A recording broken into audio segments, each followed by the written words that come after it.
नमस्कार, बुलेटिन में आपका स्वागत है। मैं हूं आपके साथ जीनत सिद्दीकी। शुरुआत करेंगे खबरों की।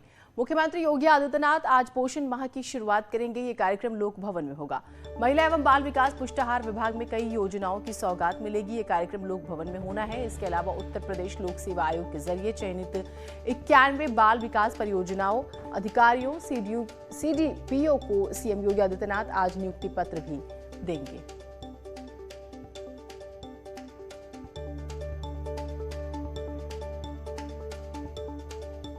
मायावती लखनऊ में आज प्रबुद्ध विचार गोष्ठी करेंगी। बीएसपी सुप्रीमो मायावती जो है लखनऊ में ये कार्यक्रम है। बीएसपी कार्यालय पर आज प्रबुद्ध विचार गोष्ठी होनी है। कार्यकर्ताओं से सीधे मायावती जुड़ेंगी और बीएसपी का प्रबुद्ध विचार गोष्ठी का आज समापन है। दरअसल समापन के मौके पर ये संबोधन होगा मायावती का।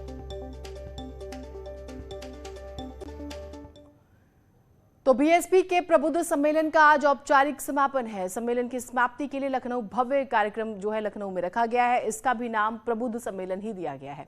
मायावती, बीएसपी और ब्राह्मण, आखिर क्या है पूरा ये समीकरण? क्यों मायावती के दलित की अगर हम बात करें तो दलित मुस्लिम से दलित ब्राह्मण गठजोड़ पर उन्हें लौटना पड़ा? देखिए।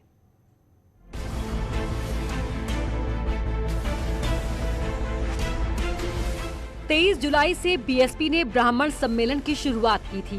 पॉलिटिकल आलोचनाओं की वजह से मायावती ने ब्राह्मण सम्मेलन को प्रबुद्ध सम्मेलन नाम दे दिया था, लेकिन उनका पूरा कार्यक्रम ब्राह्मणों पर केंद्रित था।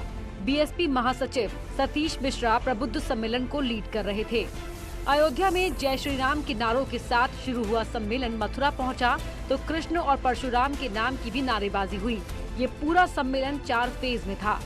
प्रबुद्ध सम्मेलन के जरिए बीएसपी की पूरी कवायद ब्राह्मण वोट बैंक को अपने पाले में करने की थी।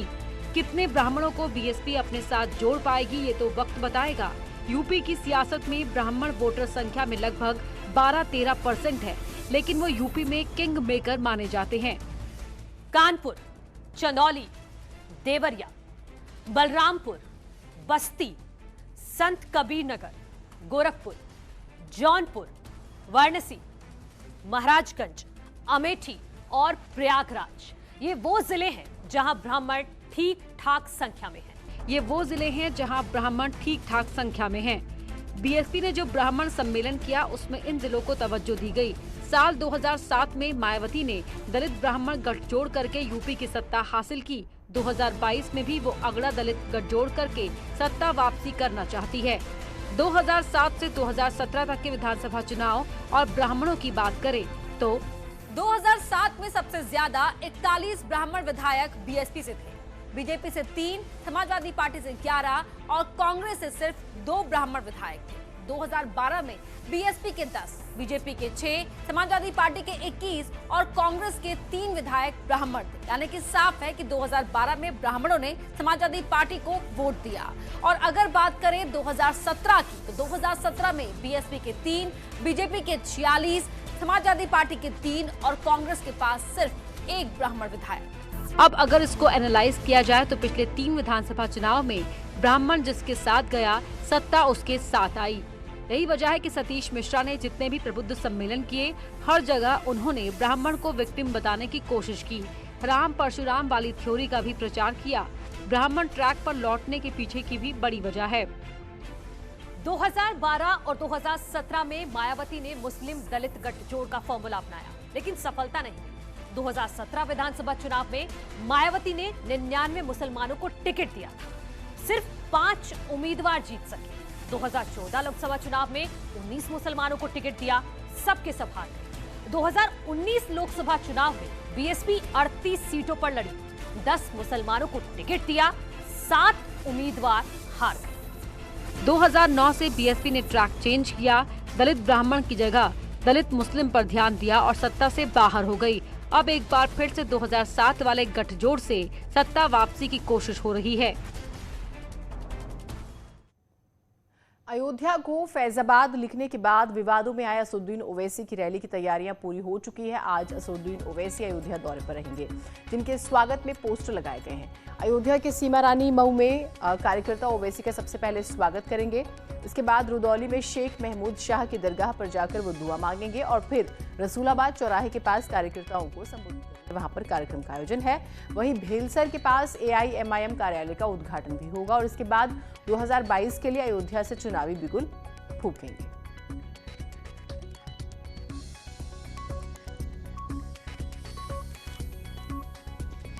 तो कुल मिलाकर AIMIM जो है खास तौर से अब एक्टिव मोड में आ गई है। अब जानते हैं जिस जिस स्टेट में इलेक्शन होता है ओवैसी वहां पर इलेक्शन जरूर लड़ते हैं। यहाँ पर काफ़ी समय से जो है अगर हम बात करें एक तरफ BSP एक्टिव है तो यहाँ पर AIMIM जो है वो भी तैयारी में जुटी हुई है। तो ये पूरा कार्यक्रम आपको बता रहे हैं। 2 बजे ओवैसी रुदौली पहुंचेंगे, शेख महमूद शाह की दरगाह पर जाएंगे, जियारत करेंगे। ओवैसी रसूलाबाद चौराहे पर कार्यकर्ताओं को संबोधित करेंगे। वहां पर कार्यक्रम है। भेसलर में AIMIM कार्यालय का उद्घाटन होगा और फिर अयोध्या के रुदौली से चुनाव अभियान की शुरुआत होगी। कार्यकर्ताओं से मुलाकात करेंगे, संगठन के पदाधिकारियों से 2022 की रणनीति पर चर्चा करेंगे और रुदौली में वंचित शोषित सम्मेलन करेंगे। अयोध्या के रुदौली से ही चुनाव अभियान का शंखनाद हो जाएगा। तो ओवैसी के अयोध्या दौरे से पहले जो है पोस्टर पॉलिटिक्स चरम पर है। ये पूरा विवाद क्या है वो भी आपको बता देते हैं। ओवैसी के दौरे से पहले AIMIM के पोस्टर लगाए गए थे। पोस्टर में अयोध्या की जगह फैजाबाद लिखा गया था। फैजाबाद का नाम पहले ही अयोध्या हो चुका है।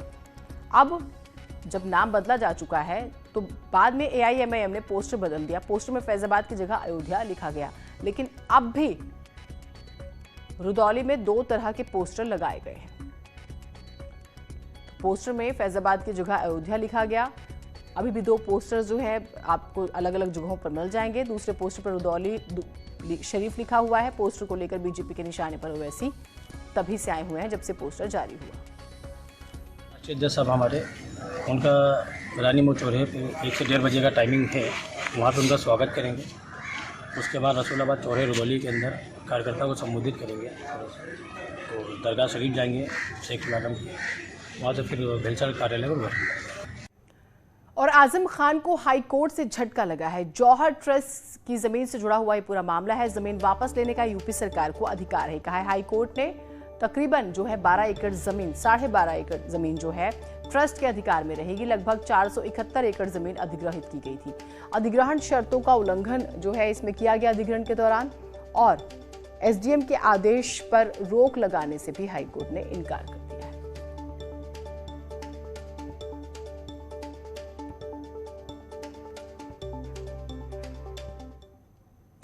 यूपी में सोमवार को कोविड मेगा वैक्सीनेशन कैंपेन चलाया गया, जिसमें रिकॉर्ड वैक्सीनेशन हुआ। सोमवार को यूपी में करीब 31,62,000 लोगों को कोविड का टीका लगाया गया।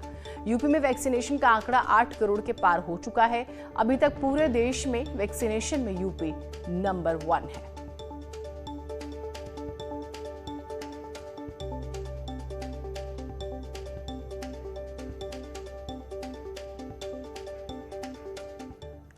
मिर्जापुर से हादसे की भयानक तस्वीरें सामने आई है। यहां चुनार थाना क्षेत्र में सरसों लादकर जा रहा तेज रफ्तार ट्रैक्टर ट्रॉली सड़क किनारे खड़ी कार पर पलट गया। कुछ लोग जो है कार के पास खड़े थे जिन्हें हल्की चोटें आई। ये पूरा हादसा वहां लगे CCTV कैमरे में कैद हो गया। राहत की बात यह रही है कि इस हादसे में किसी की जान तो नहीं गई। बताया जा रहा है कि ट्रैक्टर तेज रफ्तार में था, जिसकी वजह से उसका बैलेंस बिगड़ा और यह हादसा हुआ।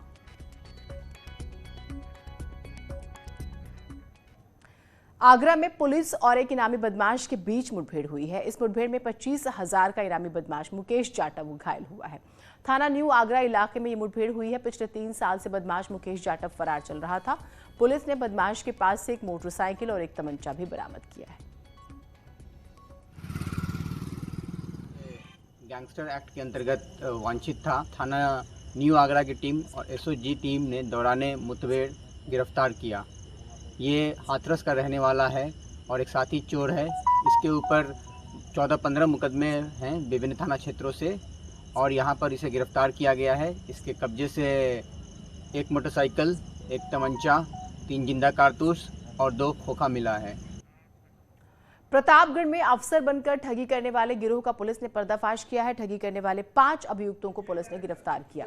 उनके पास से 54,000 नकदी, 8 मोबाइल फोन, 3 बाइक पुलिस ने बरामद की है। ये गैंग सरकारी नौकरी दिलाने के नाम पर, सरकारी टेंडर दिलाने के नाम पर, बड़े व्यापारियों को सामान सप्लाई करने के नाम पर उनसे लाखों की ठगी किया करते थे। ठग का ये गैंग प्रतापगढ़, सुल्तानपुर, प्रयागराज, अमेठी, जौनपुर समेत कई जिलों में सक्रिय था।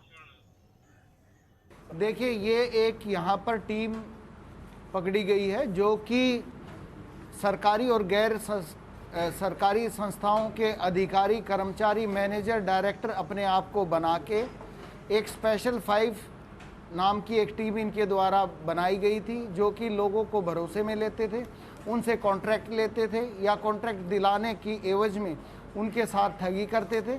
पूर्ण रूप से विश्वास में लेकर ये लोगों से पैसे लेके और उनके साथ ठगी करते रहते थे। उधर प्रयागराज में करेली इलाके के गौस नगर में 2 प्रॉपर्टी डीलरों के विवाद में जमकर फायरिंग करने का सनसनीखेज मामला सामने आया है। फायरिंग की घटना यहां लगे सीसीटीवी में कैद हुई है। बताया जा रहा है कि घटना 4 सितंबर की रात की है, जब प्रॉपर्टी डीलर अजमल अपने कारोबारी साथी सैयद जावेद के घर पर पहुंचा और दरवाजा नहीं खोलने पर साथियों के साथ तमंचे से फायर किया। शिकायत के बाद पुलिस सीसीटीवी फुटेज के आधार पर मामले में सख्त कार्रवाई की बात कह रही है। ये पड़ोस में रहने वाले 2 लोग हैं जिनमें आपस में प्रॉपर्टी डीलिंग का ये लोग काम करते हैं, उसमें विवाद था और वीडियो फुटेज के आधार पर एक लड़के ने फायर किया, हवाई फायर किया है एक व्यक्ति के मकान पर। उस संबंध में 307 का अभियोग पंजीकृत किया गया है और उस आदमी को आइडेंटिफाई किया गया है कि कौन है। सीएम योगी द्वारा पुलिस को मित्र पुलिस की तरह व्यवहार करने के लगातार निर्देश दिए जा रहे हैं। मित्र पुलिस का एक ऐसा ही मामला रायबरेली में सामने आया। मिशन शक्ति में आईजी लखनऊ जोन लक्ष्मी सिंह के साथ ई-संवाद कार्यक्रम में एक विधवा महिला ने अपनी विधवा पेंशन न मिलने की शिकायत की और शिकायत के 3 दिनों के भीतर ही उनकी पेंशन उनके खाते में पहुंच गई। सीएम योगी के निर्देश पर प्रदेश सरकार द्वारा शुरू किए गए मिशन शक्ति के तीसरे चरण में महिलाओं की समस्याओं का समाधान कर मित्र पुलिस की कल्पना को साकार करने की कोशिश की जा रही है। मित्र पुलिस का एक ऐसा ही मामला रायबरेली में सामने आया, जब मिशन शक्ति में आईजी लखनऊ जोन लक्ष्मी सिंह के साथ ई संवाद कार्यक्रम में एक विधवा महिला ने अपनी विधवा पेंशन न मिलने की शिकायत की और शिकायत के 3 दिनों के भीतर ही उसकी पेंशन उसके खाते में पहुँच गयी। हमने पेंसिल के बारे में पैसा नहीं था तो इसलिए हम कहा हमारी पेंसिल रुकी पड़ी है। साहब ये नहीं समझ में आया। किसे कहो रहा है ये बात, किसे कहो?